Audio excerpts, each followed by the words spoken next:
నమస్తే welcome to Telugu రాజ్యం నేను విద్య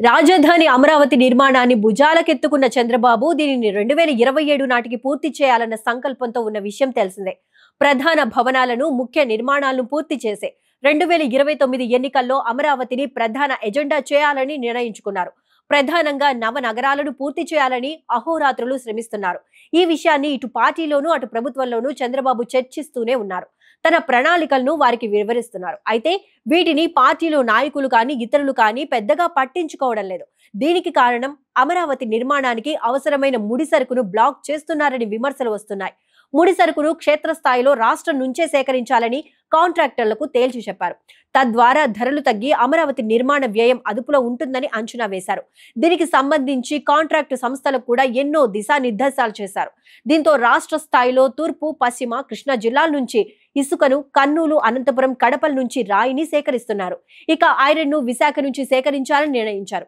అయితే ఇసుక విషయంలో మాత్రం కాంట్రాక్టర్లకు చుక్కలు కనిపిస్తున్నాయి దీనికి కారణం బ్లాక్ చేయడం లేదా భారీ ధరలకు వేరే ప్రాంతాలకు తరలించడం ఈ రెండు కారణాలతో పట్టుమని 100 లారీల ఇసుక కావాలన్నా వారాల తరబడి ఎదురు చూస్తున్న పరిస్థితి కనిపిస్తోంది అయితే దీనిపై ప్రభుత్వం ఏం జరుగుతోందన్నది విచారించింది ఇక బ్లాక్ చేస్తున్న వారు బయట వారు కాదని సొంత పార్టీకి చెందిన వారే ఉన్నారని తెలిసి చంద్రబాబు షాక్ గురయ్యారని సమాచారం ఇదే విషయాన్ని తాజాగా ఆయన హెచ్చరించారని అమరావతి నిర్మాణానికి ఇసుక దొరకడం లేదంటే ఇక సామాన్యుల పరిస్థితి ఏంటని ఆయన నిలదీశారు దీనిలో ఎవరు ఉన్నా వదిలిపెట్టే ప్రసక్తే లేదని హెచ్చరించారు ఇక కంకర విషయంలోనూ ఇలానే జరుగుతూ ఉండటంపై ఆగ్రహం వ్యక్తం చేయడం గమనార్హం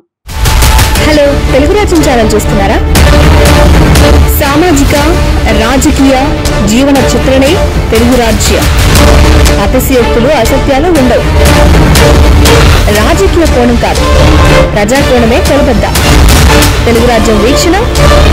మీ ఉత్తమ అభిరుచికి నిదర్శనం